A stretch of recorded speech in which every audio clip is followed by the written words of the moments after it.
नमस्कार. सामान्य विज्ञान इयत्ता 8वी पाठ आरोग्य व रोग. तर आज आपण आरोग्य व रोग या पाठाबद्दल माहिती पाहणार आहोत. तर सर्वप्रथम आरोग्य म्हणजे काय हे आपण बघूया. आरोग्य म्हणजे रोगाचा नुसता अभाव म्हणजेच आरोग्य नव्हे, तर शारीरिक, मानसिक आणि सामाजिकरित्या पूर्णतः सुदृढ असण्याची स्थिती म्हणजे आरोग्य. आता आपण पाहूया रोग म्हणजे काय. तर शरीर क्रियात्मक किंवा मानसशास्त्रीयरित्या शरीरातील महत्त्वाच्या जैविक कार्यामध्ये अडथळा आणणारी स्थिती म्हणजे रोग होय. प्रत्येक रोगाची विशिष्ट लक्षणे असतात. आता आपण पाहूया रोगाचे प्रकार. रोगांचे प्रकार कालावधीनुसार व कारणानुसार अशा 2 प्रकारे पडतात. कालावधीनुसार दीर्घकालीन रोग आणि तीव्र रोग असे 2 प्रकार पडतात. तर कारणानुसार प्रकारामध्ये अनुवांशिक रोग आणि उपार्जित रोग असे 2 प्रकार पडतात. त्यानंतर उपार्जित रोगांचे 2 प्रकार म्हणजेच संसर्गजन्य रोग आणि असंसर्गजन्य रोग असे 2 प्रकार पडतात. आता आपण पाहूया संसर्गजन्य रोग म्हणजे कोणते रोग. संसर्गजन्य रोग म्हणजेच दूषित हवा, पाणी, अन्न किंवा वाहक याद्वारे पसरणारे रोग म्हणजेच संसर्गजन्य रोग होय. आता हा आजार बाधित व्यक्तींद्वारे सुद्धा पसरतो. त्याचप्रमाणे हे आजार दीर्घकालीन किंवा तीव्र असू शकतात. संसर्गजन्य आजार म्हणजेच सर्दी खोकला. हा आजार एकापासून दुसऱ्याला सहसा पसरत असतो. क्षयरोग. क्षयरोग म्हणजेच ट्युबरक्युलोसिस. हा एक जीवाणूमुळे पसरत असतो. मायक्रोबॅक्टेरियम ट्युबरक्युली या नावाचा हा जीवाणू असतो.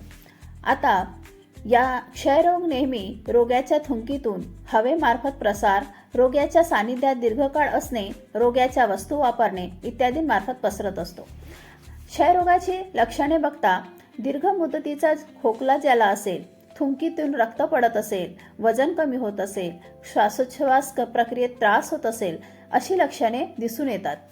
आता क्षयरोगावर उपाय व उपचार म्हणजेच BCG लस टोचून घ्यावी, रुग्णास इतरांपासून वेगळे ठेवावे, नियमित औषध घ्यावे. डॉट हा उपचार पूर्ण व नियमित घ्यावा. क्षयरोगानंतर आपण पाहूया कावीळ या रोगाची लक्षणे. कावीळ सुद्धा संसर्गजन्य रोग आहे. कावीळ हा आजार विषाणू hepatitis A, B, C, D, E यापासून होत असतो. कावीळ होण्यामागे पाणी हे संक्रमणाचे माध्यम आहे. त्याचप्रमाणे रुग्णासाठी वापरलेल्या सुया, रक्तपराधन इत्यादी संक्रमणातून हे आजार होत असते. त्याचप्रमाणे कावीळची जी लक्षणे आहेत ती आहेत भूक मंदावणे, गर्द पिवळी लघवी होणे, थकवा, मळमळ, उलटी, राखाडी विष्ठा इत्यादी. कावीळ होऊ नये म्हणून पाणी उकळून व गाळून प्यावे, स्वच्छतागृहांचा वापर करावा व हात साबणाने स्वच्छ धुवावेत. काविळीनंतर आपण पाहूया अतिसार म्हणजेच हगवण. हा आजार जीवाणू, विषाणू सिगेला बॅसिलस अँटाबीबा हिस्टोलिटिका या नावाच्या विषाणूमुळे होत असतो. अतिसार हे दूषित अन्न व पाणी यामुळे पसरत असते. त्याचप्रमाणे त्याची जी लक्षणे आहेत ती पोटदुखी, पाण्यासारखे पातळ जुलाब होणे इत्यादी असतात.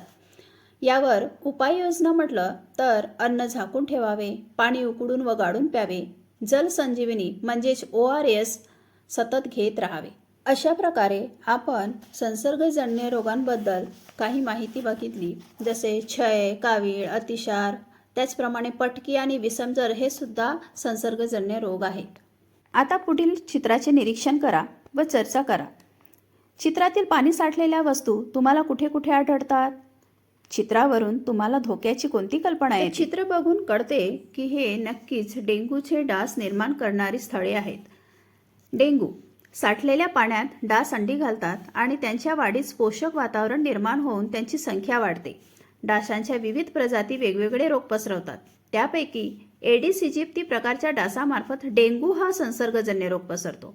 हा आजार फ्लेव्हीव्हायरस या प्रकारातील डेन-1-4 या विषाणूमुळे होतो. मुलांनो, तुम्हाला डेंग्यू आजाराची लक्षणे माहीत आहेत का.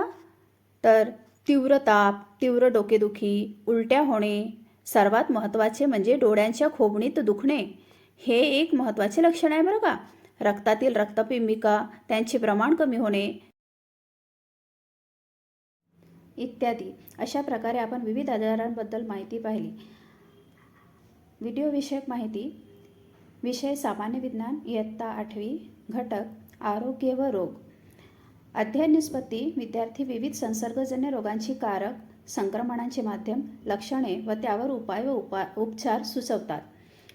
व्हिडिओ निर्मिती कुमारी भारती योगराज पटले, विषय शिक्षिका, जिल्हा परिषद उच्च प्राथमिक शाळा आंभोरा, पंचायत समिती, जिल्हा गोंदिया. धन्यवाद.